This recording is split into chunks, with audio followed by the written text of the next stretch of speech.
duty. What's up there, Captain Bubba? Halo guys, kembali lagi bersama saya Stephen di channel Bro View. Kali ini saya akan membahas alur cerita film yang berjudul The Night Of. The Night Of adalah serial detektif kelam nan realistis yang dibintangi oleh Riz Ahmed dan John Turturro. Seperti apakah kisahnya? Langsung saja, sebelum masuk ke ceritanya seperti biasa, siapkan apa? Ya tentunya kopi dan nutbray untuk menemani kalian dalam menonton alur cerita film ini. Selamat menyaksikan dan celepot!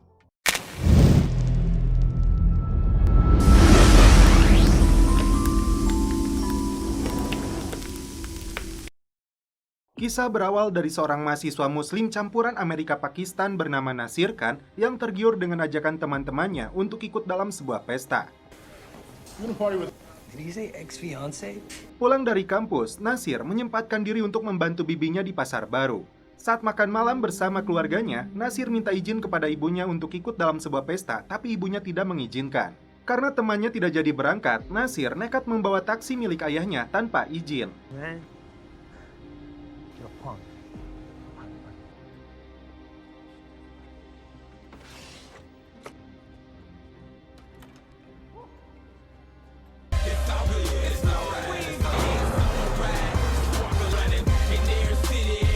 Tiba-tiba, ada seorang penumpang memaksa untuk diantarkan. Nasir mengaku tidak sedang bertugas. Oh, I'm sorry, I can't take you. Filling in. Penumpang itu sampai diusir polisi yang sedang berpatroli. Officer, do you know where? Right wherever you can. Alright, thank you. Tapi, Nasir tidak bisa menolak seorang penumpang cantik bernama Andrea yang minta diantarkan ke pantai. Karena tidak ada pantai, Andrea minta diantarkan ke sebuah sungai yang berada di pinggiran kota Manhattan. How far uptown? Dalam perjalanan, Andrea minta dibelikan dulu minuman di minimarket yang berada di sebuah SPBU. Seorang pria yang membawa mobil jenazah sempat menegur Andrea karena membuang woodbray yang masih menyala karena bisa berbahaya. Kejadian ini terekam di kamera CCTV. What's up with him?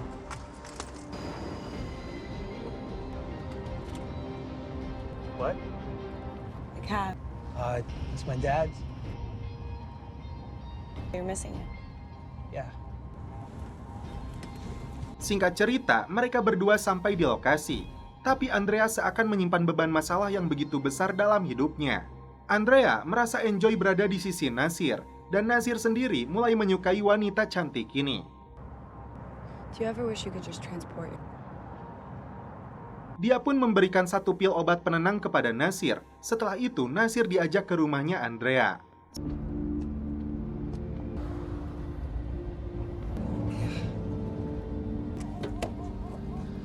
Saat akan masuk, Nasir sempat menegur dua orang pria yang menyindirnya karena memiliki ras Pakistan membicarakan tentang alat peledak.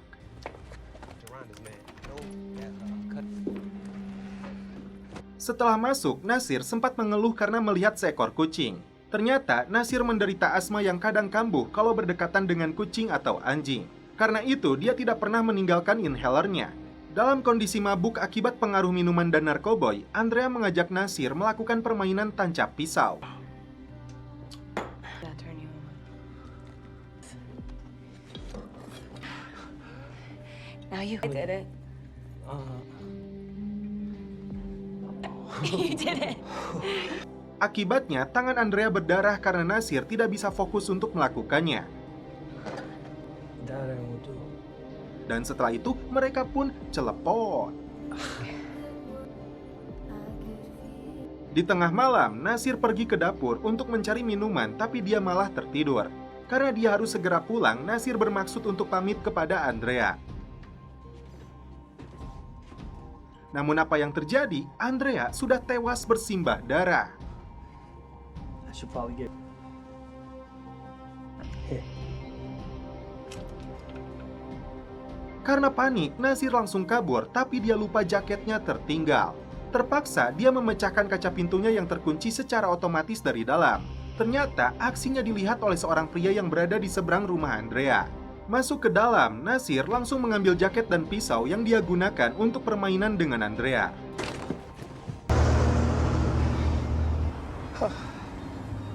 Sampai di lampu merah, Nasir sempat menyembunyikan pisau tersebut di dalam saku jaketnya karena dia takut pemotor yang berada di dekatnya melihat pisau tersebut. Tiba-tiba, Nasir kembali dihentikan dua polisi patroli karena melanggar aturan belok kiri. Masalah pun bertambah karena polisi ini mencium bau alkohol dari mulutnya Nasir. Snipe. Huh? Out. I'm explaining this to you since I can see you. Hey, Cap. Listen, nothing comes up like, come on, he's like a kid. You know what tonight is? Nasir pun dibawa ke kantor polisi untuk pemeriksaan. Karena mendapat laporan pembobolan sebuah rumah, petugas datang ke lokasi dan ternyata pria yang melaporkannya adalah tetangga Andrea. I called? Okay, so what's going on? Could have been light-skinned black. Close? He woke up. Right here for us, please. Yeah. Tak lama kemudian, polisi lain berdatangan ke lokasi ini.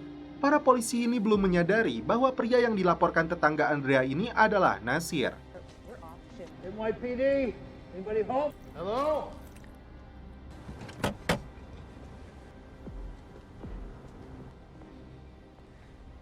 Menyadari ada korban tewas di dalam rumah, ambulan, tim forensik hingga seorang detektif bernama Dennis Bok langsung dipanggil ke lokasi. Fatal. Sound Bravo. I was like, You. Everybody else is up at... Don't call. Box.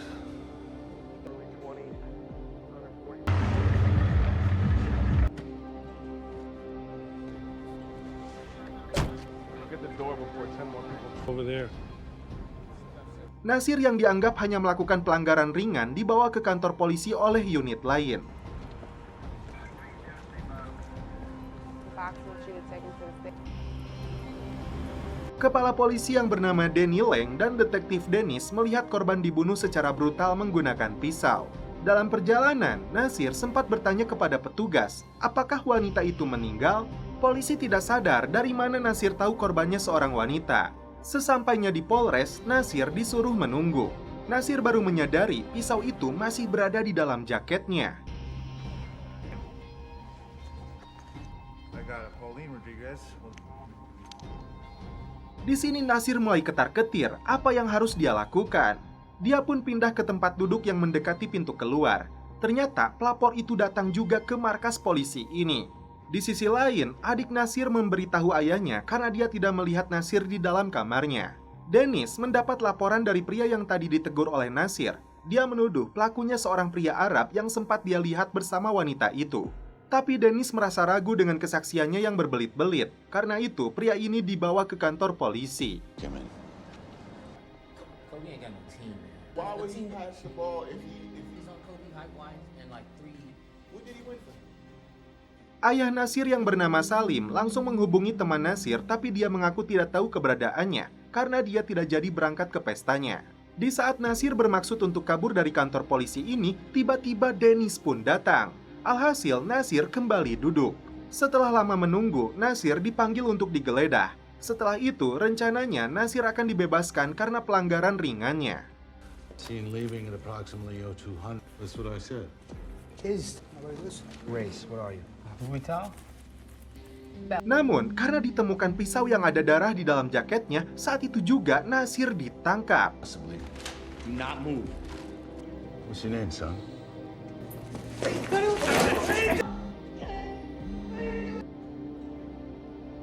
what he said in the car.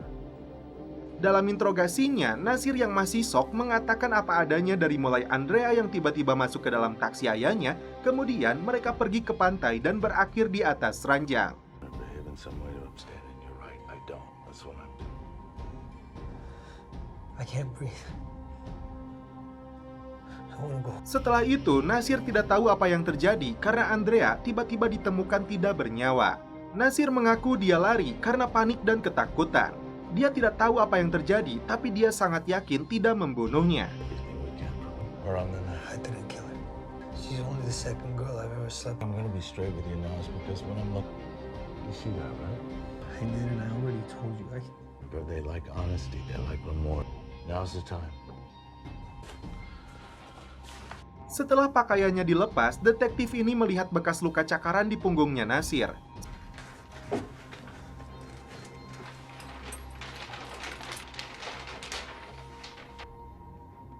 Sorry about it. Thank you. Hello? How long ago? Seluruh bagian tubuhnya dipotret untuk kepentingan penyelidikan. I'd like to get a little swab of it. If you don't give it, then I have to get a quarter. You can't say no. It's for me, Nas. Yes. Saat melihat seorang pria dengan jas panjang datang ke kantor polisi ini, Nasir saat itu juga mengatakan ingin didampingi pengacara. Dia adalah Jack Stone, pengacara amatiran yang sedang membantu kasusnya seorang tahanan. Jack sempat melirik ke arah Nasir lalu bertanya kepada polisi kasus apa yang menjeratnya. Saat melihat tatapan pemuda itu, Jack merasa terpanggil untuk membantunya karena pengalamannya sebagai pengacara, dia bisa membaca orang yang bersalah dan yang tidak. 25 years, the Berlin Wall. Who are you? Your lawyer. Yang menarik saat menemui Nasir, Jack menggunakan sandal karena kakinya menderita penyakit eksim. Setelah menerima laporannya, Dennis membebaskan Trevor, saksi yang melihat Nasir bersama Andrea. You put it, brother. Walking. Enlisted. Hours ago. What more do you want from me? This towel head, right here. Jack menegaskan kepada Nasir agar tidak mengatakan apapun lagi kepada polisi atau detektif itu tanpa didampinginya. Thanks. I want to take the kid out of here. Big time. Who's they? She's dead? Nasir akhirnya bisa memberitahu orang tuanya jika dia sedang ditahan di kantor polisi. Salim terkejut karena mobil taksinya menghilang. Di pagi harinya, Dennis kembali ke TKP untuk menyelidiki kasus pembunuhan ini dengan hati-hati.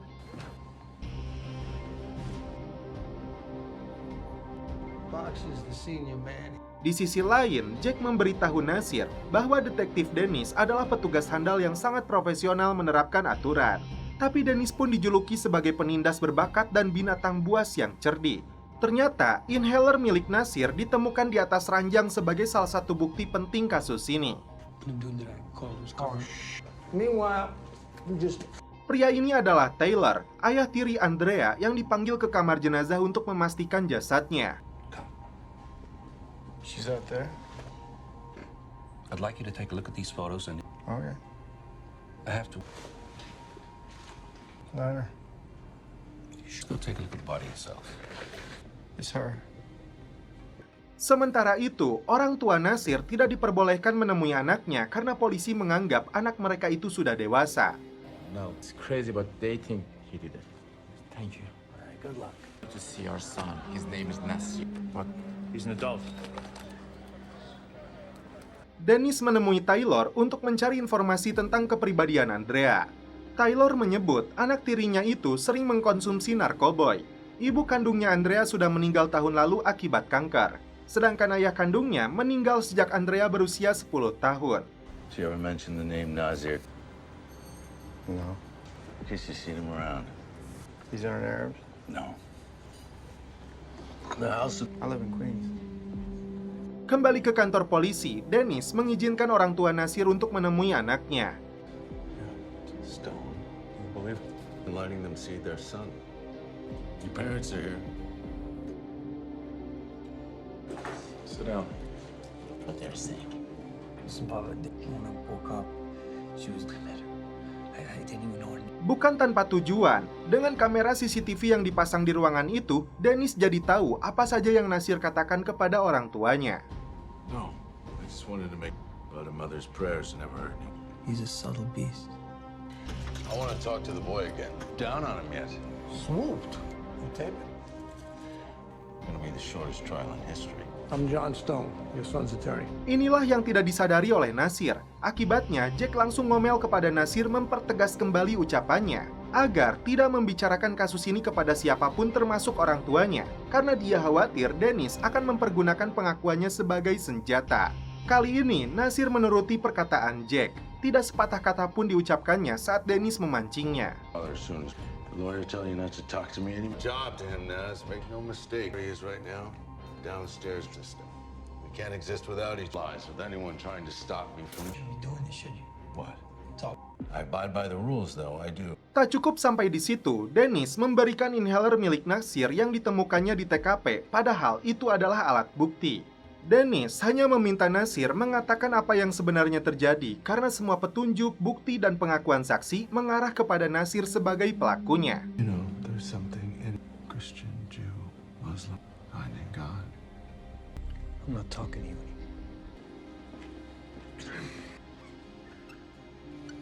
Nasir lantas dibawa dengan mobil tahanan untuk dititipkan ke sel tahanan lain hingga proses sidang pengajuan bebas bersyarat digelar. Sementara itu, pengacara Kere ini pulang ke rumahnya menggunakan kereta KRD.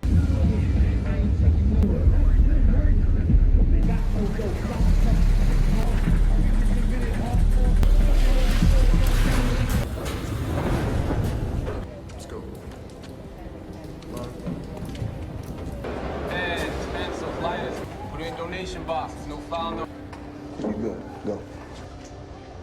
This is not mine. Hands up. You gonna take that cell phone out of your ass, or you want me to? You're awaiting arraignment. You throw up on my floor. I'm sick. Seorang tahanan sempat memukuli tahanan lain yang muntah-muntah karena merasa jijik melihatnya. Mobil taksi Salim digeledah untuk mencari bukti dan petunjuk. Tak sampai di situ, Dennis menggeledah kamarnya Nasir termasuk merampas laptop milik adiknya dengan dalih penyelidikan. Dennis menemui kepala jaksa yang bernama Helen karena dia sudah merasa yakin jika Nasir adalah pelakunya. Tapi Helen merasa ragu karena Dennis mengatakannya sambil berkedip. Ketika sidang digelar, hakim membacakan kasus yang menjerat Nasir. Dari mulai kepemilikan senjata tajam, pelecehan seksual hingga pembunuhan tingkat pertama. Karena dia lahir dari keluarga Pakistan, jaksa minta hakim menolak pembebasan bersyaratnya karena dikhawatirkan akan melarikan diri. Sebaliknya, Jack meyakinkan hakim, Nasir hanya seorang mahasiswa tanpa catatan kriminal dan tidak pernah menginjakan kakinya di Pakistan. Hakim memutuskan menolak uang jaminan dan karena itu Nasir akan dititipkan di sebuah penjara hingga putusan sidang diketok palu. High tower.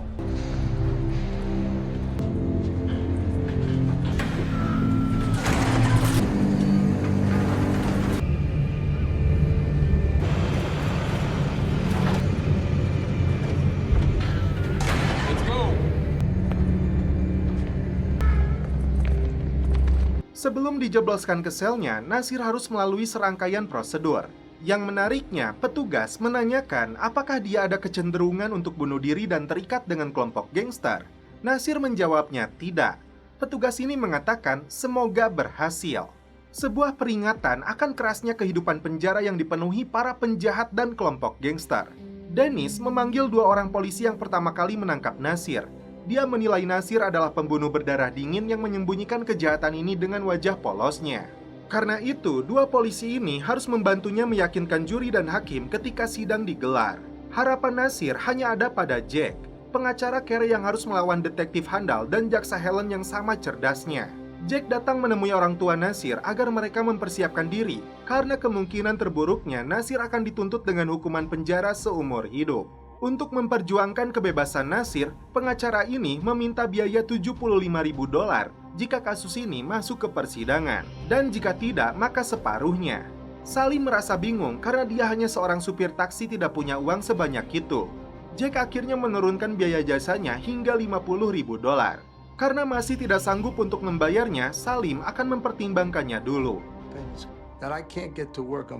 Kembali ke penjara, ditampilkan sel mewah dengan fasilitas televisi dan deretan ponsel milik seorang napi sekaligus ketua gangster bernama Freddy. Freddy dibawa oleh seorang petugas penjara wanita ke sebuah ruangan. Di saat yang sama, Nasir sedang antri untuk masuk ke dalam selnya. Nasir terlihat ketakutan karena untuk pertama kali dalam hidupnya dia masuk ke dalam sangkarnya para penjahat. Baby, you don't gotta pay my rent no more if you... As per usual, I see some old face of us. We will break out the... That's it. Williams. Tight. Brown. Khan. Jack menemui jaksa Helen yang begitu yakin bahwa Nasir adalah pelaku yang menikam Andrea dengan brutal dengan 22 kali tusukan. Jack tidak setuju karena pisau yang dibawa Nasir berbeda dengan pisau yang digunakan pelaku. Get into some sort of trouble. Part is only helpful. Not if there's one manslaughter. Excuse me. Very reasonable. Salim mendapat masalah karena mobil taksi itu bukan sepenuhnya milik dia, tapi milik dua temannya juga.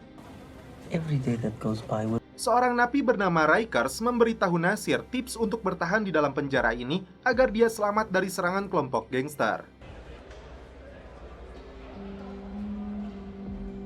Ketika orang tua Nasir berkunjung ke penjara, ternyata Freddy melihatnya juga. her to the bedroom. I'm not a murderer. So-called evidence and the lawyers and... Kasus pembunuhan ini menjadi viral setelah polisi melakukan konferensi pers dengan media. But he's Muslim, is that right? Organizations, what are... Berita ini disaksikan juga oleh para napi termasuk seorang pengacara elit sekelas Hotman Paris bernama Ellison. Di malam harinya, 3 napi menghampiri Nasir. Mereka ingin tahu apakah Nasir memperkaosnya. Beruntung, petugas penjara datang memberikan sepatu untuk Nasir yang diberikan Freddy. Sepatu itu selalu dipakai Nasir meskipun dia sedang mandi, sebagai simbol agar tidak ada satupun napi atau anggota gangster yang boleh menyentuhnya. Lantas, apa tujuan Freddy sampai mau membantu Nasir, padahal mereka tidak saling mengenal?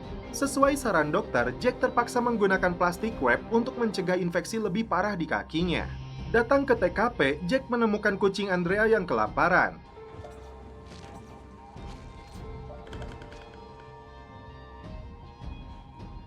I'll put you on YouTube. Don't even joke around.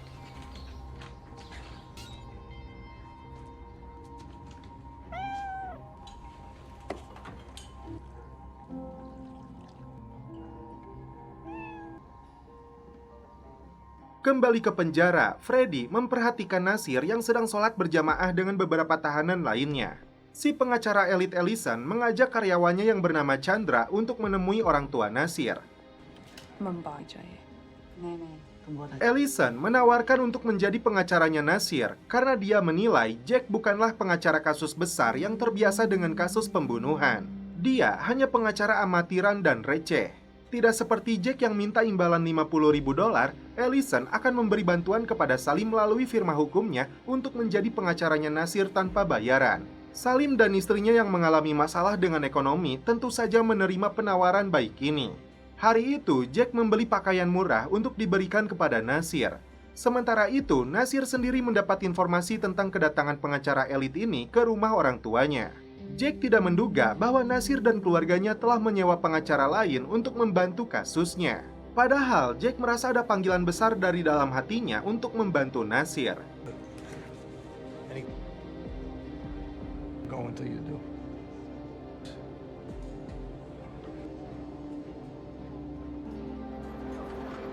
Jack langsung datang ke kantornya Ellison untuk meluapkan kekecewaannya karena bermain curang main serobot kliennya. Tapi dia hanya ditemui oleh Chandra. Malam itu, penjaga penjara bernama Tito mengantar Nasir untuk menemui Freddy. Tak hanya ditakuti oleh napi lain, ternyata Tito pun menghormati dan memberi imbalan kepada Freddy karena membantu masalahnya di luar.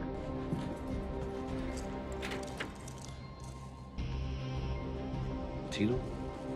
His daughter, but the dude lives in Brownsville, man. Fighting. That's what that little baby was. They know our families, we know them. Yeah. Ternyata Freddy ingin menawarkan perlindungan kepada Nasir jika dia tidak ingin jadi sasaran dari para penjahat yang berada di dalam penjara ini. Girl, rape a girl, injured. And then, but I could protect your brains bashed in. It's up to you. Rikers terkejut saat mengetahui Nasir menolak perlindungan yang ditawarkan bos gangster itu. Kasihan dengan kucing tersebut, Jack menyerahkannya ke tempat penitipan hewan. Keep him before you. Baru saja beberapa menit ke toilet, ranjang Nasir jadi sasaran para napi yang membencinya.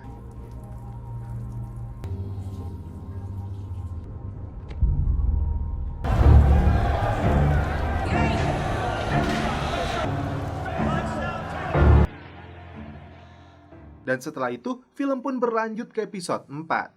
Setelah ranjangnya dibakar, teman Nasir dipindahkan ke blok lain, dan itu artinya ancaman dan teror kepada Nasir akan lebih berbahaya. Masalah dihadapi juga oleh orang tua Nasir yang tidak bisa lepas dari media yang berkerumun di depan rumahnya untuk mendapatkan berita. Meskipun pengadilan belum memutuskan, sanksi sosial harus mereka terima sebagai keluarga dari tersangka pembunuhan. Seorang napi memanfaatkan kebaikan Nasir untuk memeras uangnya demi mendapatkan makanan enak di dalam penjara. Karena melihat kejadian tersebut, seorang napi berkepala plontos bernama Kelvin mengajarkan Nasir cara bertahan di dalam penjara ini. Dari mulai caranya berjalan hingga cara melihat dan menatap napi lainnya yang dianggap berbahaya. Nasir harus bisa menunjukkan sikap dan perilaku yang gentle, tidak mau dipalak atau dijajah oleh napi lain. Di saat membantu kasusnya seorang pelaku penyerangan, Jack Stone teringat kembali dengan Nasir.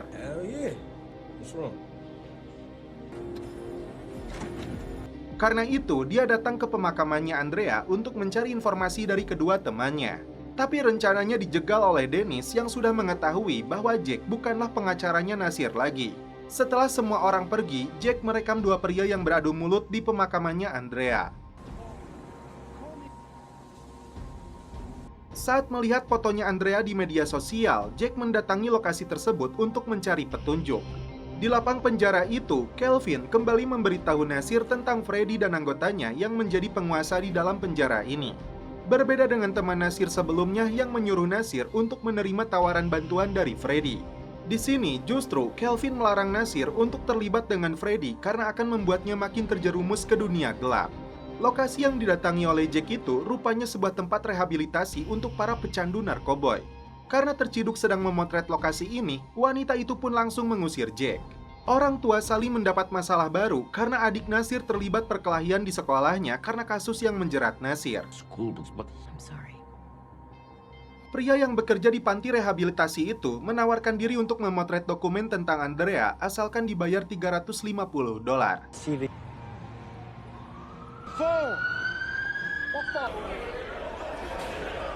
I understand everything in here, even that. Throw that on the broom, shit is like Nate. Look, you play spades?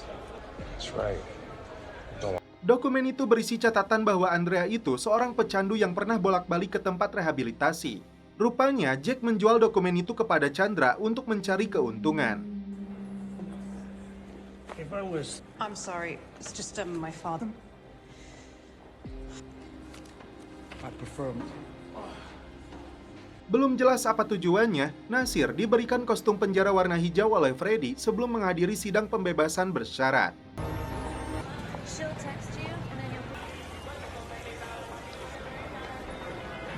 When's Khan up?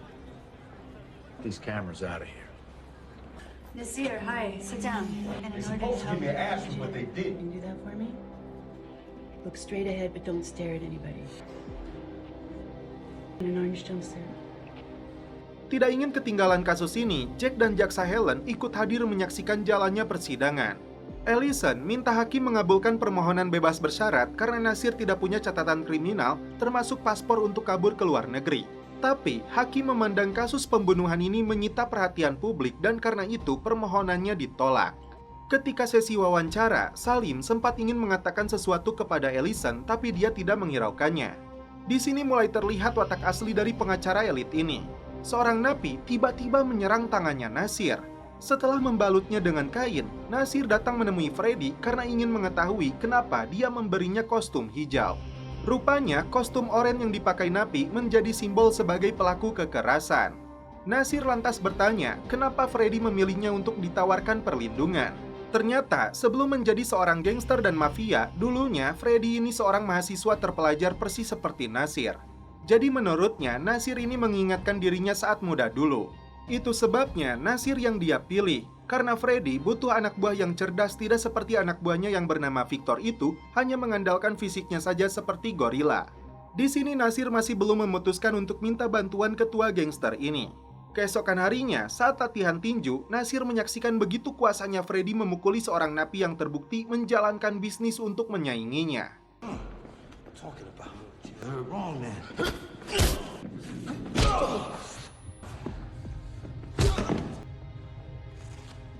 Tidak ingin kasus Nasir berlarut-larut di pengadilan, Ellison membuat kesepakatan dengan jaksa Helen untuk mencabut tuntutan seumur hidupnya Nasir menjadi 10 tahun.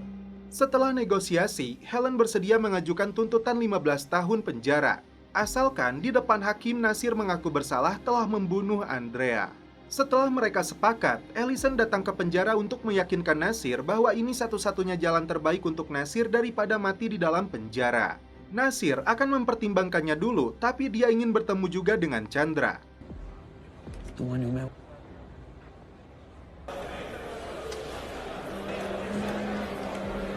Tidak sependapat dengan Helen, Dennis justru berambisi menghukum pelaku sesuai aturan. Di pertemuan selanjutnya, Nasir mengatakan kepada Ellison akan mengikuti sarannya untuk mengaku bersalah. Giliran Chandra yang menemui Nasir. Menurutnya, kesepakatan ini akan menghindari jalannya persidangan yang berlarut-larut yang menurut jaksa dan pengacara akan menghabiskan banyak biaya. Berbeda dengan bosnya, Chandra memberi masukan jika dia berada di posisinya. Apabila Nasir memang membunuhnya, sebaiknya terima kesepakatan ini. Namun jika dia merasa tidak membunuh Andrea, maka tolak kesepakatan itu. Singkat cerita, Nasir sudah berada di depan persidangan. Sependapat dengan Chandra, Jack minta Nasir untuk memperjuangkan keadilannya.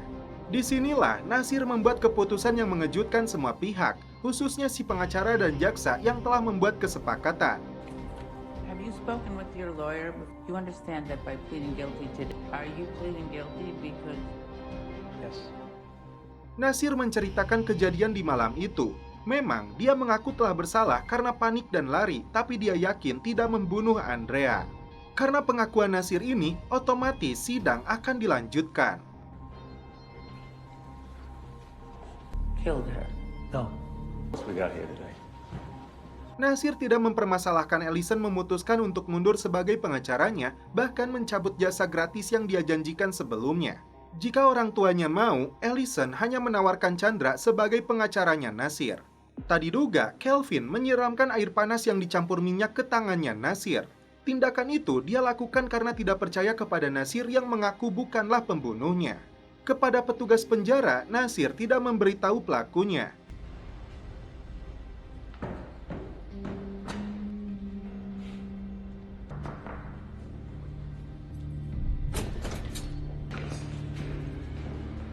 Tapi akhirnya Nasir memutuskan untuk menerima penawarannya Freddy. Words of me, Nasir.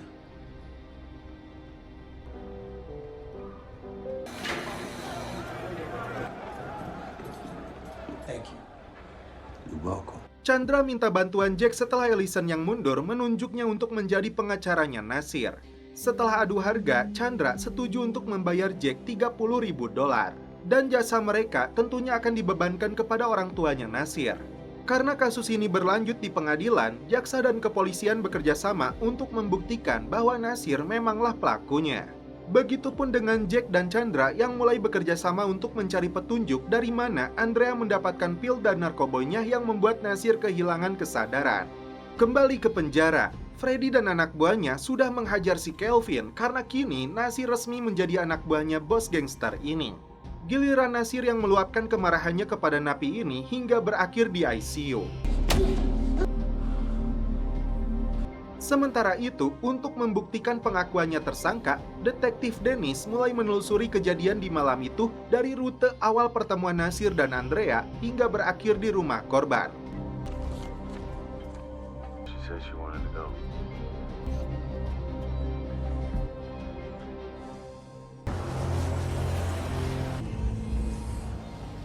Jack yang kasihan kepada kucingnya Andrea membawanya ke rumah untuk dipelihara. Resmi menjadi anggota gangster, Nasir mencukur habis rambutnya.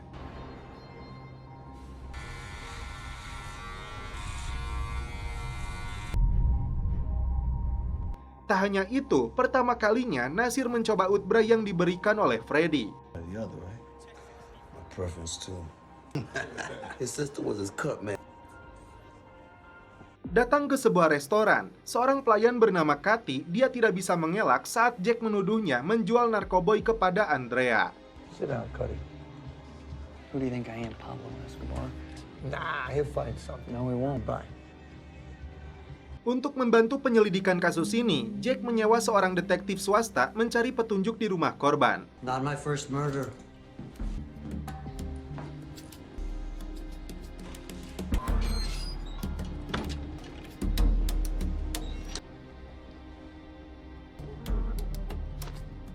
Melihat rekaman CCTV saat Andrea masuk ke dalam taksinya, Helen menduga Nasir telah merencanakan pembunuhan ini. Fisik Nasir sendiri terus ditempa dan dilatih oleh Freddy agar menjadi anak buahnya yang siap tempur. Hasilnya, keberanian dan rasa percaya dirinya jauh lebih kuat. Terbukti ketika Nasir berani memindahkan saluran televisi saat napi lain sedang menontonnya. Freddy mulai memberikan ujian kepada Nasir, apakah dia berani melakukan tugasnya. Piti dan ibunya minta bantuan Freddy, tapi dengan syarat harus menyelundupkan narkoboy ke dalam penjara ini. Karena itu, Nasir ditugaskan menerima narkoboy itu dari tangan ibunya Piti untuk ditelannya seukuran buah anggur.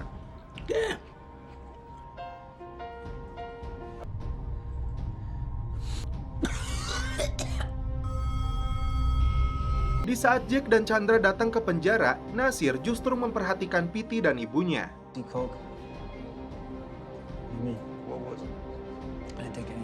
Let me explain to you why. Satu persatu, Nasir menelan narkoboy yang dibungkus plastik. Di saat yang sama, dia mengaku kepada Jack ada 2 orang pria yang dia tegur sebelum masuk ke rumahnya Andrea. Jack mengingatkan Nasir, jika dia tertangkap menyelundupkan barang itu, dipastikan hidupnya akan berakhir di penjara ini. Di dalam sel, Nasir berjuang keras untuk mengeluarkan lagi narkoboynya. Di saat melihat rekamannya Trevor, pengacara Nasir ini meyakini saksi ini telah berbohong. Dengan dasar itu, Jack datangi si Trevor yang sedang bekerja di tempat laundry. Setelah didesak dan diancam karena memberikan kesaksian palsu, Trevor mengaku malam itu sedang bersama temannya yang bernama Duane. Menurut catatan kepolisian, rupanya si Duane itu seorang residivis dalam kasus pencurian dan serangan bersenjata. Bahkan seringkali menggunakan pisau. Apakah itu artinya Duane adalah pelaku pembunuhan Andrea yang sebenarnya? Tak mau buang waktu, Jack langsung mencari Duane. Es una farmacia. No. Bueno, yo no la necesito, yo se lo estoy diciendo. Sialnya, residivis ini langsung kabur, membuat Jack makin curiga dia terlibat dalam kasus ini. Sampai di sebuah ruangan gelap, Jack mengambil sebuah besi.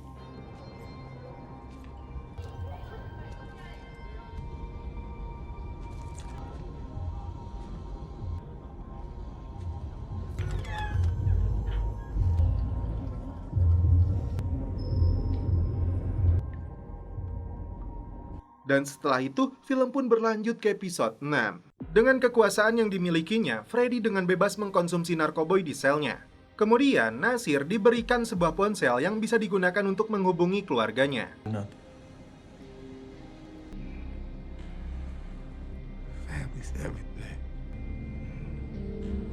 Detektif Dennis mengaku kasus Nasir ini akan jadi kasus terakhirnya karena setelah ini dia akan pensiun.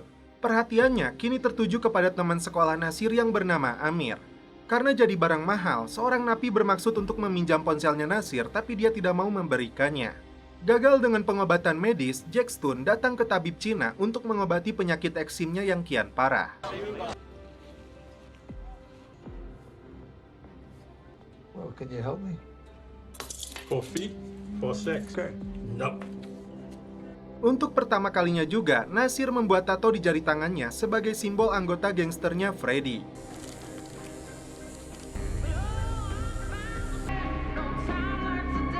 Chandra melihat rekaman CCTV di malam kejadian saat seorang pembawa mobil jenazah menegur Andrea.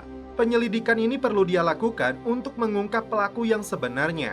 Berbekal plat nomor mobilnya, Chandra langsung menemui pria tersebut yang bernama Day.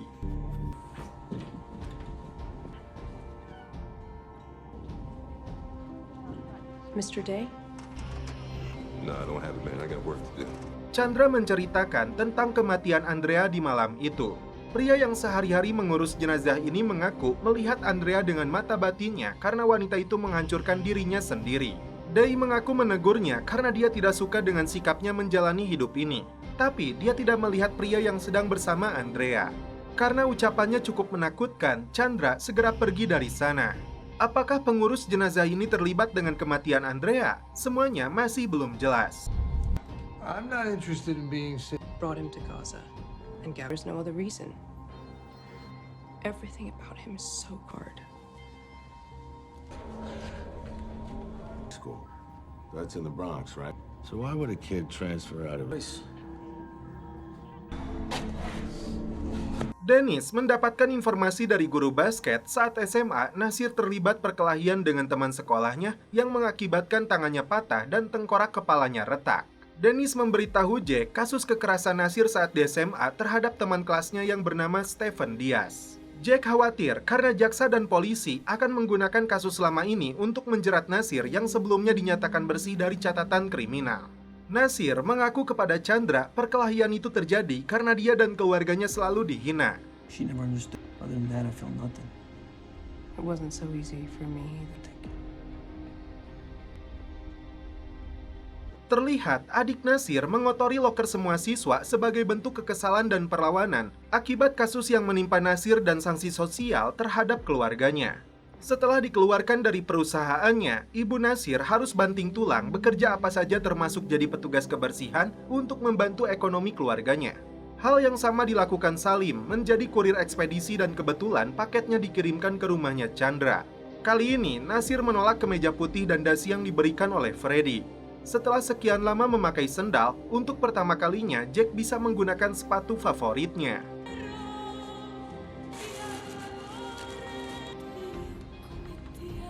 Hey, look. Menjelang sidang perdananya, Jack menyuruh Nasir untuk menukar kemejanya karena tidak etis jika Nasir yang sebagai tersangka menggunakan kemeja warna biru.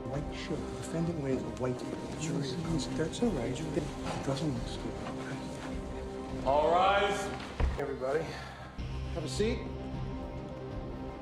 Sampai ke kalimat pembukanya, jaksa Helen meminta juri jangan tertipu dengan penampilan dan sikap polos dari tersangka pembunuhan Andrea. Mr. Khan's benign appearance. Mrs. Weiss, all I ask is you keep an open... What percentage of the vehicles at the same time? There's driving it the night it came into Manhattan. Yeah. Helen menunjukkan botol bir yang dibeli oleh Nasir dengan DNA korban. Tujuannya agar pengadilan meyakini pemuda ini telah mencocoki korban dengan minuman keras terlebih dulu sebelum menghabisinya. Kembali ke penjara, Freddy menawarkan narkoboynya kepada Nasir agar lebih mudah untuk mengendalikannya dengan tugas apapun yang dia mau. No child, know what I'm saying? Back here, right? My life. You know who you are.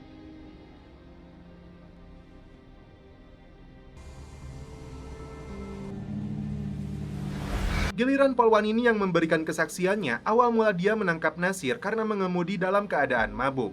How would you know how intoxicated he was?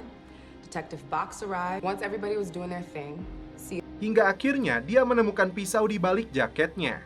Catatan buruknya, Nasir melawan saat ditangkap. Mostly. Not a peep dead. Thank you. Does that sound to you like some... Thank you. Malam itu, Nasir menelepon Chandra untuk mengungkapkan isi hatinya bahwa dia menyukai Chandra. Namun, Nasir merasa tidak sanggup dan sadar diri dengan statusnya sekarang. Listen, I just want to say thank you. Saat mandi, Nasir diancam oleh Victor agar tidak melaporkan kepada Freddy apa yang sudah dilakukan di dalam sel bersama Pitty. Kali ini, Jack menemui seorang pengacara yang dia lihat adu mulut dengan ayah tirinya Andrea. This is about Andrea. Ternyata, pria ini adalah pengacara Evelyn, mendiang ibu kandungnya Andrea. The other. I gotta... You know, I never understood that expression. Evelyn. Andrew. Ayah tiri Andrea rupanya menginginkan harta warisan dari Evelyn setengahnya dari yang Andrea dapatkan. Karena itu, dia mengancamnya. Tentu saja dengan tegas Andrea menolaknya. Bahkan mengatakan, langkahi dulu mayatku. He said was all now.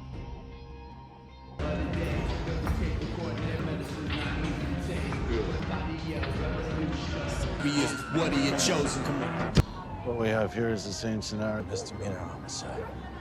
Persidangan berikutnya ditampilkan foto kondisi jenazah Andrea yang mengerikan akibat tikaman pisau dari pelaku yang dilakukan secara brutal. Ahli forensik yang menjadi saksi memastikan jenis pisau itu sama dengan pisau yang dibawa oleh Nasir saat ditangkap. Ibu Nasir yang tidak percaya anaknya bisa melakukan perbuatan sebrutal itu memilih untuk keluar dari ruang sidang. Chandra meragukan kesaksian dokter ini karena dia pernah memberikan kesaksian yang keliru terhadap seseorang, hingga akhirnya dia dibebaskan karena dinyatakan tidak bersalah. My findings were disputed, not disproven. And wasn't in prison for some other crime with Mr. Metz.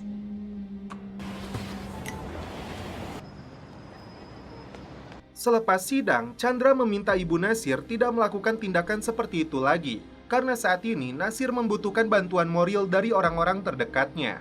Ibu Nasir tidak percaya bagaimana mungkin dia melahirkan seorang binatang setelah melihat kondisi tubuh korban. Diam-diam, Jack melihat ayah tiri Andrea sedang mendekati seorang wanita kaya yang dia duga sebagai korban selanjutnya.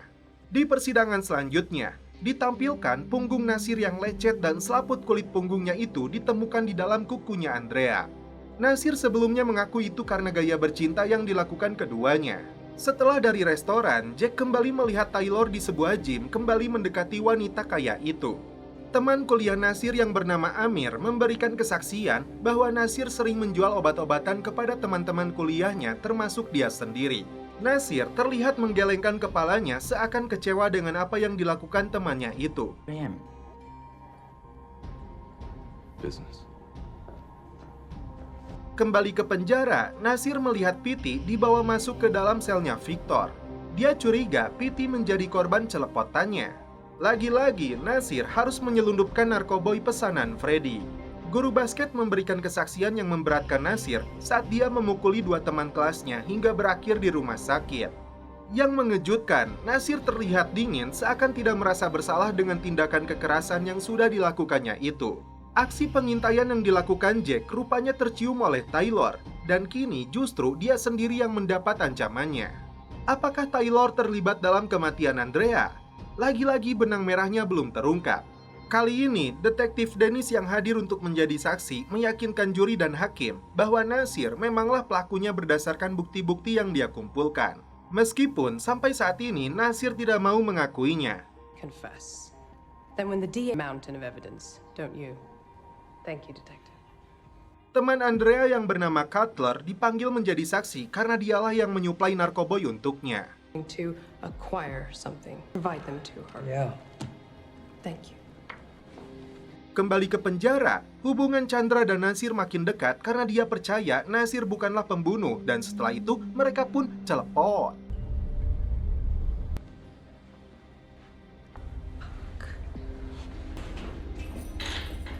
Saat melihat foto TKP, Jack melihat inhaler yang jadi salah satu barang bukti tapi tidak diperlihatkan di persidangan.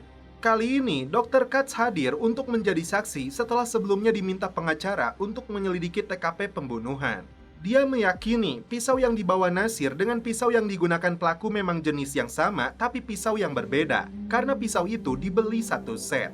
Poin keduanya, luka di tangannya Nasir diakibatkan dari permainan pisau yang mereka lakukan dan bukan karena akibat penikaman yang dilakukan pelaku terhadap korban. Dan ini juga yang menjadi alasan darah korban ditemukan di pisau tersebut. Yang perlu mereka tahu adalah pintu bagian belakang rumah Andrea tidak terkunci. Jadi dia meyakini ada penyusup yang bisa dengan mudah masuk ke dalam rumahnya korban. Potret yang dia tampilkan ini menunjukkan bahwa Nasir berada di dapur saat malam kejadian, maka si pelaku asli tidak bisa melihatnya. Giliran Helen yang menyangkal semua kesaksian Dr. Katz tentang pisau tersebut agar juri ragu dengan pernyataan dari saksi ahli ini. Overruled. Say, not in my opinion. The knife wound caused by his hand. I'd like to find a nicer way to put it. The knife, Dr. Katz. Sure. Okay. The missing fourth knife. This wound, do you really think is the... Okay. Thank you. Nasir mengaku kepada Jack, inhaler miliknya itu dikembalikan kepadanya saat dia masih berada di sel tahanan. Dalam kesaksian selanjutnya, detektif Dennis mengaku tidak menyelidiki saksi lain yang mungkin saja terlibat dalam kasus ini. Seperti Duane, karena dia meyakini Nasir adalah pelakunya. The other Again, I don't encounter with the victim and defendant that night. I don't know. 300, obviously. Kemudian masalah inhaler yang dia putuskan diberikan kepada Nasir, padahal itu adalah alat bukti karena dia merasa tindakannya itu bisa meringankan penyakit asmanya. Dennis mengelak telah melakukan kesalahan prosedur tentang hal itu. Masuk ke dalam toilet, Nasir menemukan Piti telah bunuh diri dengan menyayat urat nadinya.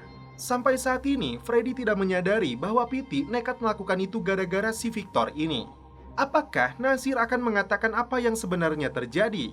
Menggunakan silet yang dibakar di batang sikat gigi, Freddy langsung menggorok lehernya si Victor hingga tewas saat itu juga. So the writer tells me the main character of the show. So like what?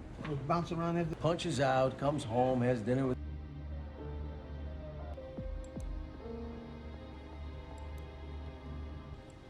Picking up some last thing. Get the hell out of here.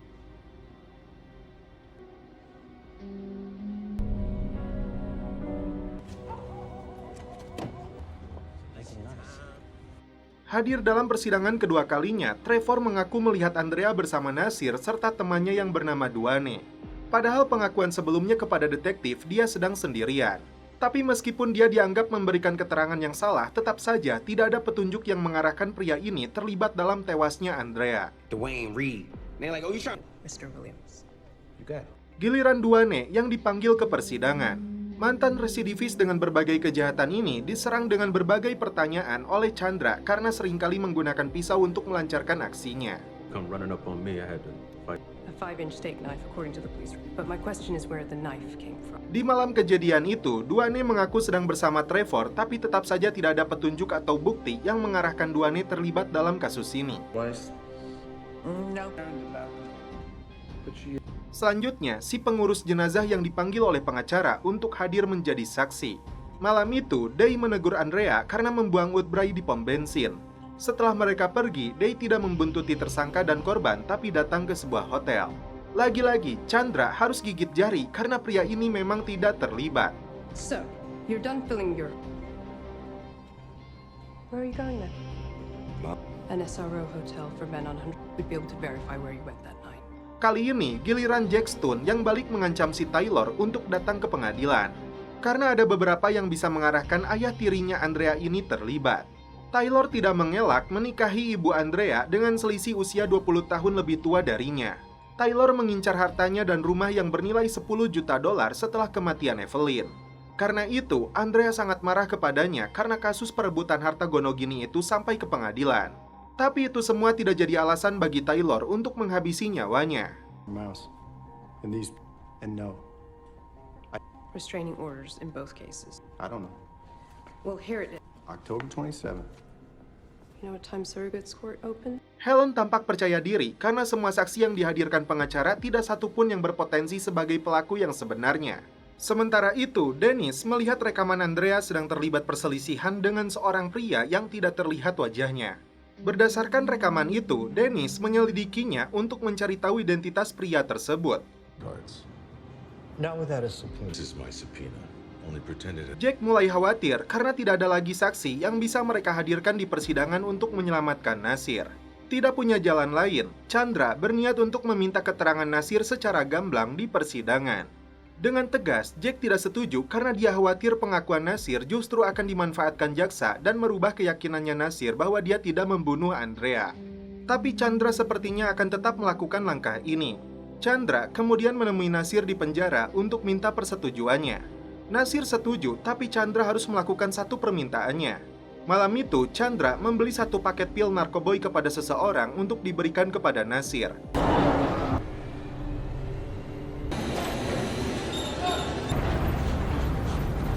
Alhasil untuk pertama kalinya, pengacara ini nekat menyembunyikan obat tersebut di dalam CD-nya.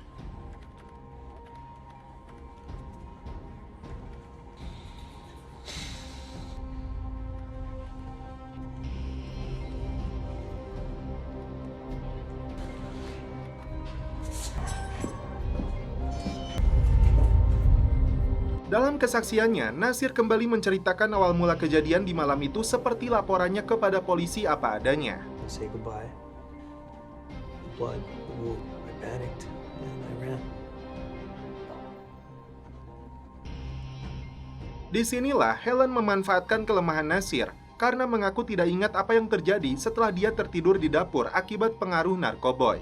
Helen menyalahkan Nasir karena malah lari dengan membawa alat bukti sebilah pisau, bukan menghubungi 911 setelah melihatnya bersimbah darah. Once before, with a girl. Oh, We've heard. She didn't. Answering this type of question? Hey, you woke up in the kitchen downstairs. I know, but I can't. So the knife was already in your pocket. And in a blind panic. Padahal Nasir mengaku menyukai Helen dan sangat yakin tidak membunuhnya. Sesuai ketakutan Jack, jaksa ini berhasil membuat keraguan dalam diri Nasir. Jadi ketika Helen kembali bertanya, apakah kamu membunuhnya? Kali ini Nasir mengaku aku tidak tahu. Pengakuan inilah yang bisa membuat hakim dan juri membuat kesimpulan bahwa Nasir memang benar pelakunya. I thought we had maybe...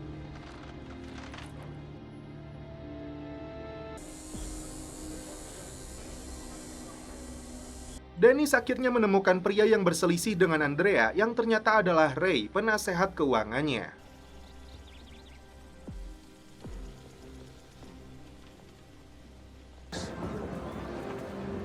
What do you do, Ray? Like retire. You don't remember me? Yeah, I heard you. I don't care. Right. Rupanya, Dennis memegang bukti bahwa Ray terlibat kisah ranjang pula dengan Andrea. Dan bukti beberapa panggilan telepon di malam kejadian. Dennis meyakini Ray telah memeras uangnya Andrea. Di sini, Ray berusaha menghindar dengan berbagai pertanyaan yang dilontarkan Dennis yang kini sudah pensiun. Apakah Ray yang jadi pelaku pembunuhan Andrea? Seorang napi baru bernama Terry baru saja ditempatkan di blok yang sama dengan Nasir. Resmi menjadi gangster sejati, Nasir menawarkan perlindungan kepadanya. Freddy dan Nasir akan memanfaatkan Terry untuk menyelundupkan narkoboy pesanannya. Okay. So he swallow his wife's dope himself. Dennis menunjukkan beberapa foto dari rekaman CCTV yang membuktikan Ray datang ke rumah Andrea tepat di malam kejadian. Tentu saja, ini jadi sebuah keraguan bagi jaksa dan mantan detektif yang menangani kasus ini bahwa Nasir memang tidak bersalah. Tidak ingin menjilat ludahnya sendiri, Helen tetap pada keputusan awal bahwa Nasir memang tersangkanya, meskipun hati kecilnya ragu. Freddy melihat rekaman yang ditunjukkan oleh Tito yang jadi anteknya berhubungan dengan Nasir. CD yang berisi salinan rekaman itu diberikan kepada Freddy. Ternyata Jack menerima salinannya yang berisi adegan celepot antara Chandra dan Nasir.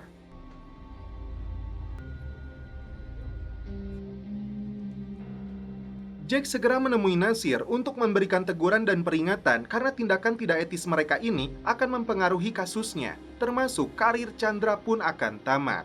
Terbukti, hakim akan melaporkan Chandra ke komite etik. Dan tugas Chandra sebagai pengacara utama Nasir akan diserahkan kepada Jack. Which won't be good for you, John. Menjelang sidang putusan, Helen memaparkan keyakinannya bahwa Nasir satu-satunya orang yang masuk ke rumah Andrea di malam kejadian. Pat let sleep, he self-preservation. And history's more consistent than Is there any evidence any other person in the house the night Andrea... Dennis yang hadir langsung keluar dari persidangan karena Helen telah menutupi fakta dan bukti yang dia serahkan kepadanya. Cutting through tendons. Thank you. Masalah besar dihadapi Jack karena penyakit eksimnya kembali kambuh dan kali ini parah pisan. Alhasil, saat sidang, Jack sangat tidak percaya diri dengan kondisinya. Jack menceritakan awal mula melihat Nasir di sel tahanan Polres. Dengan insting dan hati kecilnya, Jack meyakini pemuda ini bukanlah pembunuh, hanya bernasib buruk berada di tempat dan waktu yang salah. Karena itu, Jack berjuang sekuat tenaga untuk membantunya. Nasir memang bersalah, tapi hanya berkaitan dengan penggunaan obat-obatan terlarang dan lari karena panik serta menolak penahanan. Apa yang dihadirkan jaksa sebagai bukti, itu semua menurutnya hanya spekulasi semata. Relationship with the murder. There were two using a knife. Freedom. The returns were his, and to the presumption to the rest of this young. Menanggapi keputusan terburuk Nasir akan dinyatakan bersalah, Freddy akan tetap membantu dan mendukungnya karena sama-sama berada di penjara ini sebagai tangan kanannya.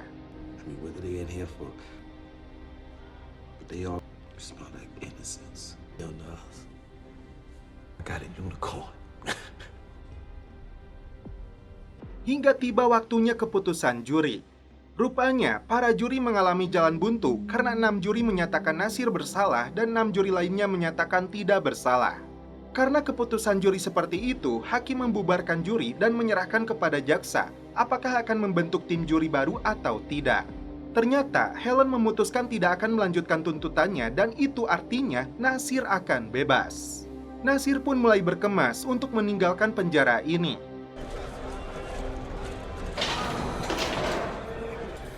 Now for the freshmen, you in the fucking hospital. Terlihat Freddy sedang berlatih tinju. Dan akhirnya Nasir bisa menghirup kembali udara kebebasan. He left this for you.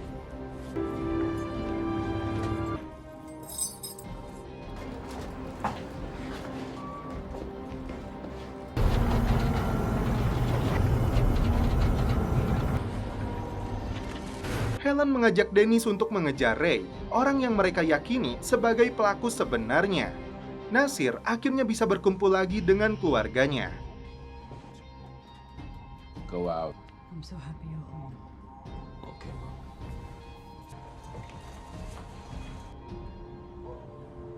Dia pun berterima kasih kepada Jack yang telah membantunya selama ini. Jack pun kembali menjalani profesinya sebagai pengacara recehan.